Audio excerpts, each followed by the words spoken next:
The dataset that's used is provided by the United Nations and the associated global organizations, offering an in-depth exploration of the environment, economic, and trade dimensions of plastic waste on a global scale. It captures critical metrics including the volume of plastic waste generated, trade flows, and economic indicators such as the GDP and urbanization rates. So, this analysis is particularly relevant for policymakers, environmental organizations, and business engaged in global trade.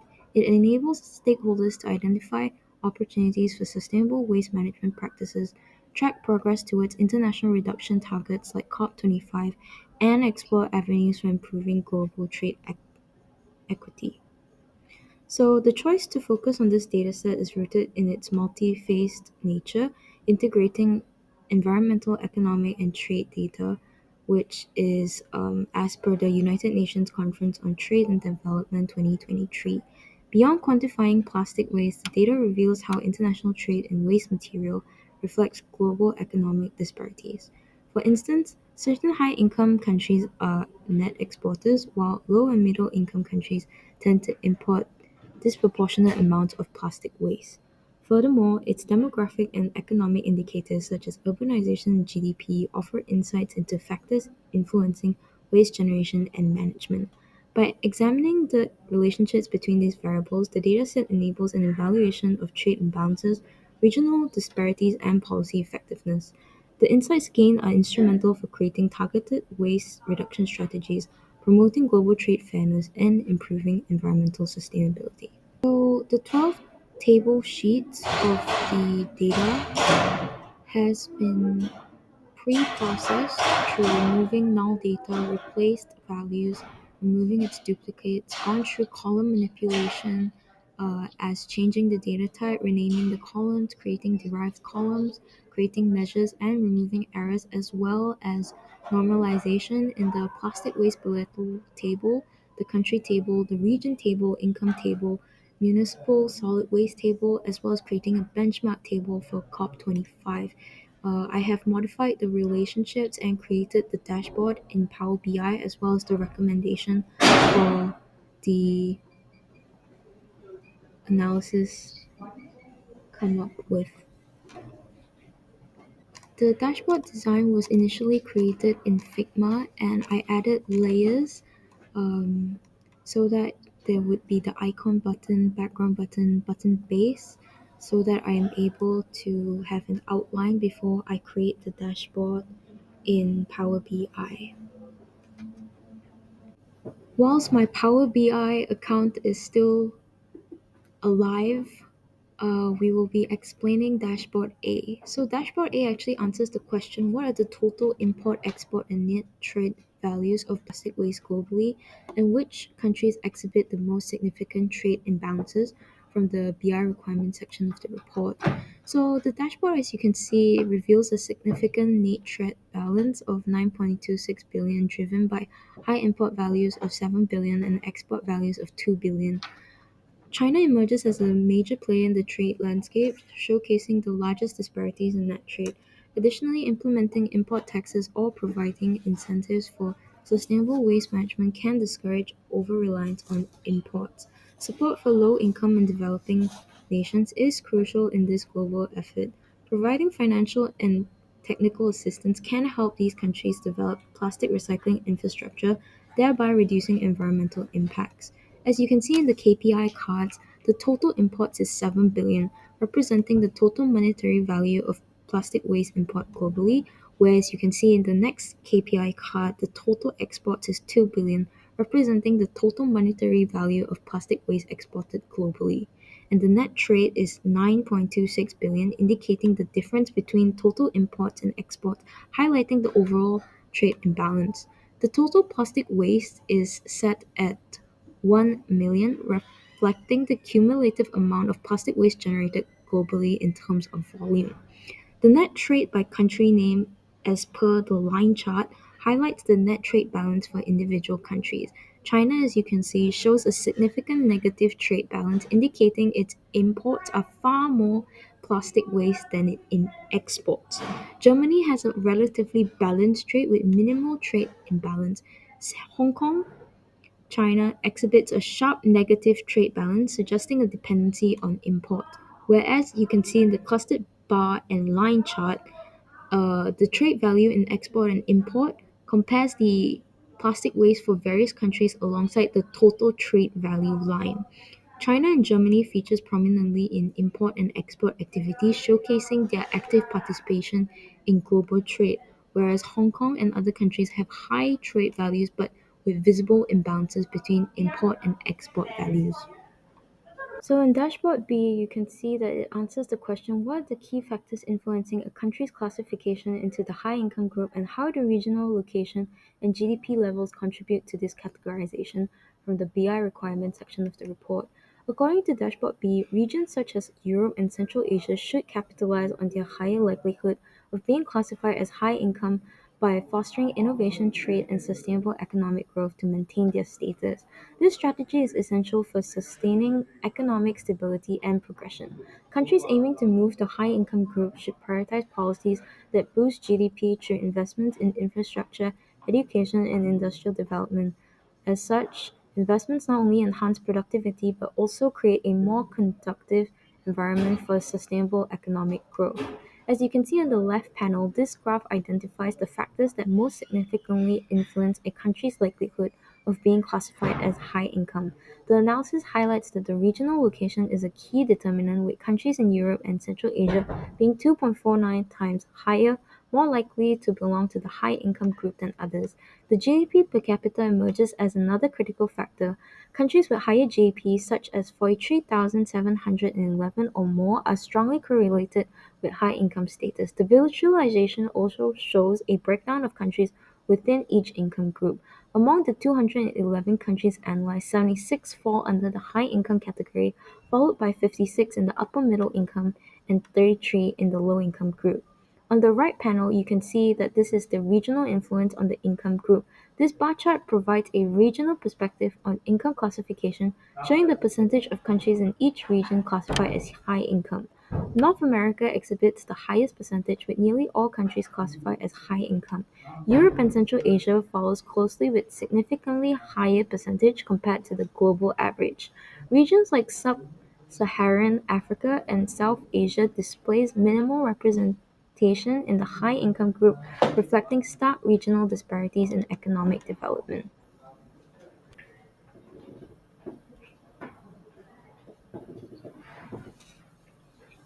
Dashboard C answers question, which countries are the largest importers and exporters of plastic waste, and how have their import and export values changed year over year? So according to Dashboard C, countries like Austria and Australia, which have high export or import values, should implement policies to reduce plastic waste trade by investing in local waste recycling systems, as seen in successful strategies adopted for regional cooperation in waste management in Australia, as per Tobin and Zamin 2022. Monitoring yearly trends is crucial to track progress in reducing plastic waste trade and identify countries with increasing import-export activity for targeted interventions, a necessity emphasized by the evolving global trade networks. Plastic import value by country name visualizes the total plastic import value for different countries, and countries like Austria and Angola show significantly higher import values compared to others such as Armenia and Mozambique. Highlights the disparities in plastic waste imports, suggesting the influence of economic, regulatory, or geographical factors. And in the plastic export value by country name chart, this displays the plastic export values across various countries, which show a wide range of export values, identifying major contributions to global plastic waste trade, reflecting a potential economic opportunity or environmental challenge related to waste management practices. In the plastic export value by year chart, it captures yearly export trends for specific countries through tables and scatter points, revealing a temporal pattern in plastic waste trade, with some countries showing steady trends, such as the United States, while others have fluctuated, offering insights into changes in export activities over time. In the plastic waste import value chart, this aggregates the plastic waste import values across countries and years, which highlights the cumulative contributions to global plastic waste import, with lower contributions from countries like Chile and Mozambique, showing a yearly total to analyze import dynamics and trends over time. Dashboard D answers the question, how does the value of plastic waste import vary by income group and region, and which countries within these groups are the largest importers? According to Dashboard D, high-income countries should prioritize reducing plastic waste imports through stricter policies and increased domestic recycling capacity, as demonstrated by successful initiatives like the European Union's Circular Economy Strategy, as per Babarimu 2022. Low-income countries should limit imports to avoid becoming dumping grounds for waste, a concern highlighted in the analysis of waste report trade impacts on the environmental sustainability as per Huang 2020. In the sum of trade in by income group and country name chart, it displays the trade value of plastic waste import categorized by income group high, low, lower middle, and upper middle income. The key observation is that high income countries like Germany at 11.2 million and China at 5.9 million dominate plastic waste trade, whereas upper middle income countries like Turkey at 10.4 million contribute significantly to trade as well, whereas low income countries such as Afghanistan at $1.1 million have minimal trade values. Trade volume correlates with the income group, with high and upper middle income countries importing significantly more plastic waste. Whereas in the sum of plastic waste import value by income group chart, this illustrates the total plastic waste import value by income group with data broken into increase, decrease, and total. The key observation is that the lower middle and low income groups have significantly lower import values. Wealthier countries handle larger import values, while low-income countries have less involvement in plastic waste trade. In the map visualization of country name and income group chart, you can see that there's a geographic representation of countries classified by income group, showing their location and relative contributions to trade. The key observation is that the high-income countries are concentrated in North America, Europe, and parts of Asia, where the upper middle income countries dominate areas in Asia and parts of South America, whereas low income countries are primarily concentrated in sub Saharan Africa and parts of South Asia. The geographic and economic factors significantly influence its country's involvement in plastic waste trade. This dashboard answers the question, what is the trade imbalance in global plastic waste trade, and how do export and import values align with COP25 reduction targets? According to the dashboard E, countries with high net trade imbalances such as China and the UAE should invest in domestic recycling and waste management infrastructure to reduce dependence on imports or exports, as evidenced by significant shifts in global trade patterns following China's plastic import ban as per Brooks 2018.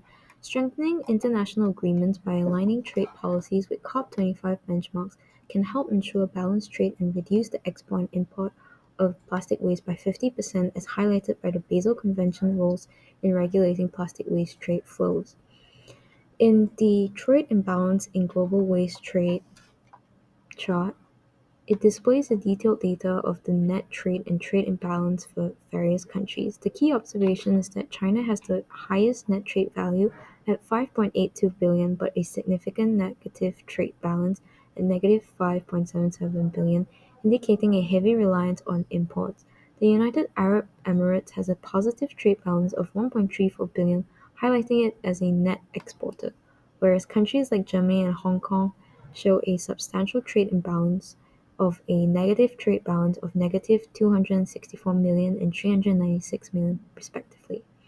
The data identifies which countries are major exporters or importers of plastic waste and highlights trade imbalances. In the bar and Pareto chart, it visualizes the export and import value reduction targets and tracks alignment with the COP25 goals. The key observation is that the export value reduction bar is the highest, indicating a strong focus on minimizing waste exports, whereas the import value reduction, trade balance targets, and net trade imbalance reduction share equal importance with uniform targets valued at 500 million each. The Pareto line illustrates that nearly 68% of the target can be achieved through export value reduction alone, whereas prioritizing export reduction significantly contributes to achieving trade balance and environmental goals.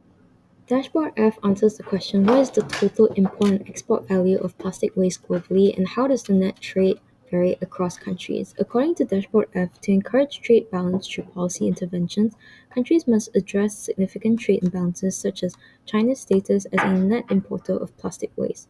Policies should limit exports of plastic waste and prioritize environmentally sustainable practices through bilateral agreements, as highlighted by the evolving global regulatory landscape shaped by the initiatives like the Basel Convention. Reducing export dependencies requires investing in domestic recycling infrastructure and incentivizing the use of recycled materials, a strategy essential for sustainable economic development and environmental preservation. In the sum of plastic waste imported chart, it displays the total import value of plastic waste globally, along with the net trade position. The key observation is that the total global waste import value stands at $7.18 billion. The visual highlights the import volume breakdown across multiple layers, with the blue areas indicating the relative contribution of various importers. Countries importing large quantities of plastic waste create trade imbalances, showing the need for more sustainable waste management practices. Countries with high import levels could face environmental challenges due to plastic waste accumulation. And in the sum of plastic waste exported chart, this illustrates the total export value of plastic waste globally combined with the net trade metrics. The key observation is that the total global plastic waste export value is much lower at $2.07 billion compared to imports. This indicates a net negative trade balance globally for plastic waste. Exporting nations are contributing to the global waste trade cycle but are few in number compared to the importing nations. Exporting countries might need to invest in waste processing infrastructure to reduce reliance on the global markets. And in the radar chart, this compares the net trade positions for individual countries. The key observation is that China has the most significant net trade position in the radar chart, showcasing its dominance in the plastic waste trade, both imports and exports. Other countries like Germany, United Arab Emirates, and India also display noticeable trade positions, but on a smaller scale. The chart is particularly effective for visualizing disparities between countries in their trade balances. The dominance of specific countries in net trade suggests an even distribution of waste management resources and trade activities globally.